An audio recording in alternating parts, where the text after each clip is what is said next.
परिचय। रोहन और रीमा बगीचे में खेल रहे हैं।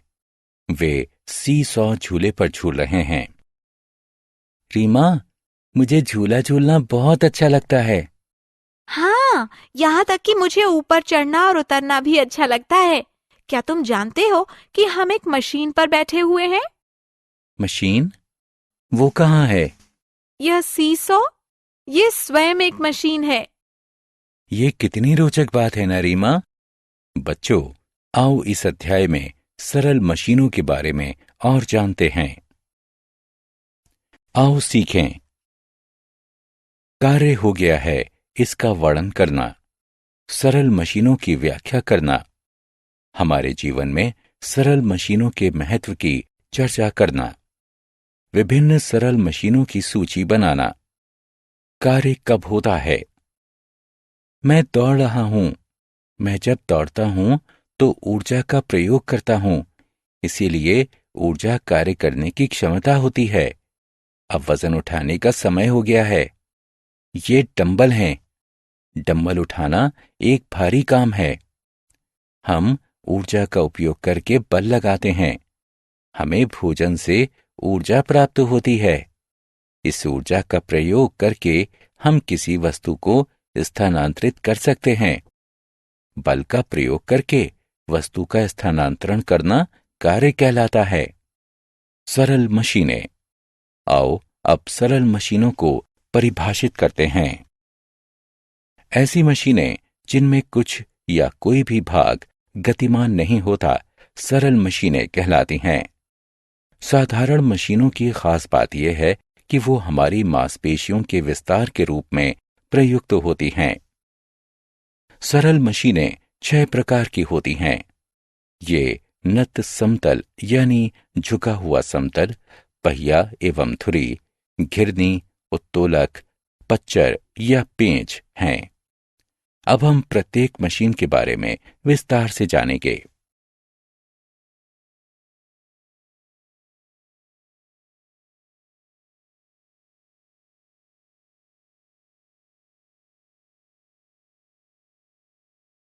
नत समतल यानी झुका हुआ समतल। नत समतल यानी झुका हुआ समतल एक ऐसी चपटी सतह होती है जिसका एक सिरा ऊंचा होता है तथा ये कार्य को आसान बनाता है, जिससे अधिक दूरी तय करने में कम मेहनत करनी पड़ती है। ये सबसे सरलतम मशीन होती है क्योंकि इससे कार्य करने में कुछ भी गतिमान नहीं होता है। ढाल यानी रैंप, ढलान यानी स्लाइड तथा सीढ़ियां नत समतल के उदाहरण हैं। पहिया एवं धुरी। क्या आप साइकिल चलाने का आनंद लेते हैं? इसमें आप एक सरल मशीन, पहिया एवं धुरी का प्रयोग करते हैं। इसमें एक पहिया जल्दी तथा आसानी से गति करने में सहायता करता है। साइकिल में पहिए, कार में स्टीयरिंग तथा दरवाजे की घुंडी आदि पहिया एवं धुरी के उदाहरण हैं। घिरनी। इस लड़के को देखो, वो कुएं से पानी निकाल रहा है, लेकिन वो बाल्टी खींचने में असमर्थ है। अब वो घिरनी की सहायता से पानी की बाल्टी खींच रहा है। भार उठाने के लिए एक घिरनी में एक पहिए तथा एक रस्से का प्रयोग होता है, क्योंकि ये वस्तुओं को खींचने में प्रयुक्त होती हैं, अतः इसे घिरनी यानी पुली कहा जाता है। क्रेन, झंडे का खंबा यानी फ्लैग पोल तथा मिनी ब्लाइंड इसके उदाहरण हैं। उत्तोलक। क्या आप जानते हैं कि जमीन पर एक सी सॉ कैसे कार्य करता है? वैसे आप अपने दोस्त को इतना ऊंचा नहीं उठा सकते हैं, लेकिन जब आप सी सॉ के दूसरे छोर पर होते हैं तो उसे आसानी से उठाया जा सकता है। जब आप और आपका दोस्त सी सॉ के दोनों छोरों पर बैठ रहे होते हैं तो ये केंद्र में स्थित एक नियत बिंदु होता है। ये नियत बिंदु आधार यानी आलंब कहलाता है। आप अपने दोस्त को उठाने के लिए जो बल लगाते हैं वो आयास कहलाता है। दूसरे छोर पर बैठा हुआ आपका दोस्त भार कहलाता है। एक उत्तोलक एक सीधी छड़ होती है जो कि एक निश्चित बिंदु पर चलती है। एक उत्तोलक आपको भार उठाने में सहायता करता है। सी सॉ, प्लास यानी प्लेयर तथा बोतल खोलने का यंत्र आदि उत्तोलक के उदाहरण हैं। उत्तोलक 3 प्रकार के होते हैं। आइए इनके बारे में चर्चा करते हैं। प्रथम श्रेणी उत्तोलक। क्या आप अपने हाथों से बड़े भारी पत्थर को उठा सकते हैं?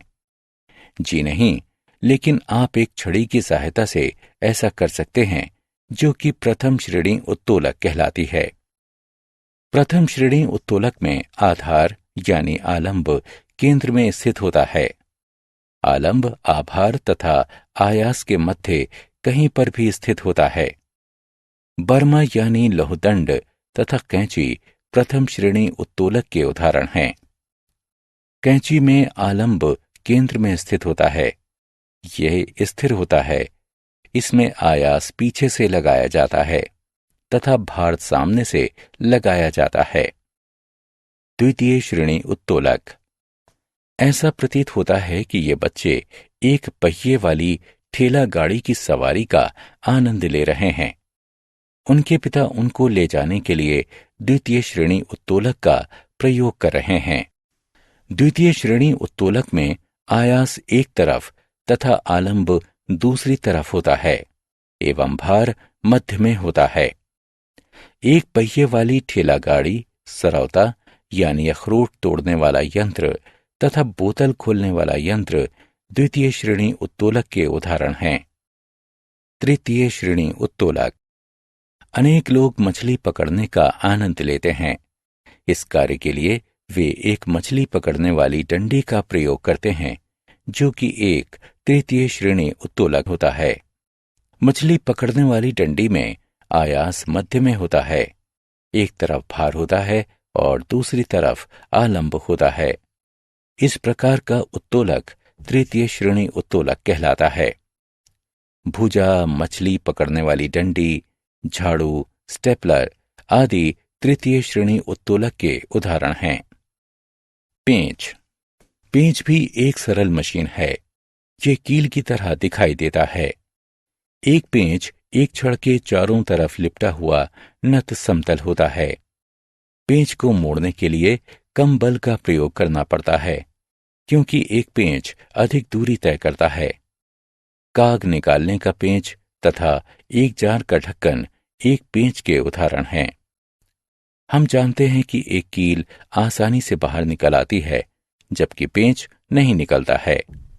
हम दीवार पर पेंच को लगाकर उस पर भार टांग सकते हैं। हम पेंचों की सहायता से जार को कस के बंद कर सकते हैं। जैक में लगे हुए पेंच की सहायता से कार को ऊपर उठाया जाता है। एक साधारण पेंच कार को उठा सकता है। इस कारण से ही ये सरल मशीन कहलाया गया है। पच्चर।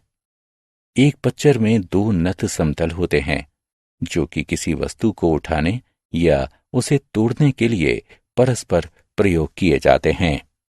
चाकू, कुल्हाड़ी का सिरा, पेंचकश, छेनी आदि कुछ पच्चरों के उदाहरण हैं।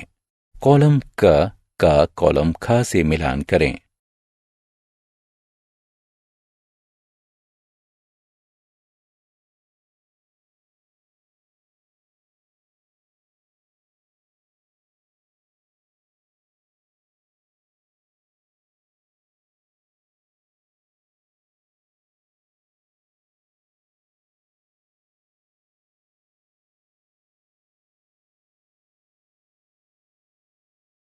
हमने क्या चर्चा की?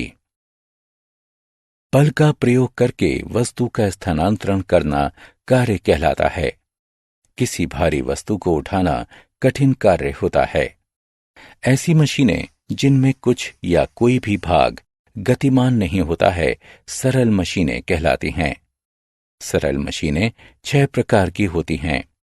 ये नत समतल, पहिया एवं धुरी, घिरनी, उत्तोलक, पच्चर तथा पेंच हैं। नत समतल यानी झुका हुआ समतल एक ऐसी चपटी सतह होती है जिसका एक सिरा ऊंचा होता है। ये कार्य को आसान बनाता है।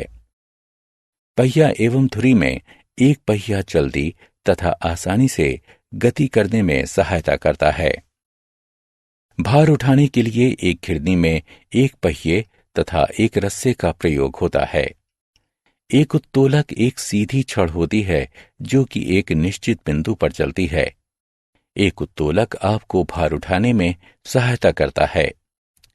प्रथम श्रेणी उत्तोलक में आधार यानी आलंब केंद्र में स्थित होता है। आलंब आभार तथा आयास के मध्य कहीं पर भी स्थित होता है। द्वितीय श्रेणी उत्तोलक में आयास एक तरफ तथा आलंब दूसरी तरफ होता है एवं भार मध्य में होता है। तृतीय श्रेणी उत्तोलक में आयास, भार तथा आलंब के मध्य में होता है। एक पेंच एक छड़ के चारों तरफ लिपटा हुआ नत समतल होता है।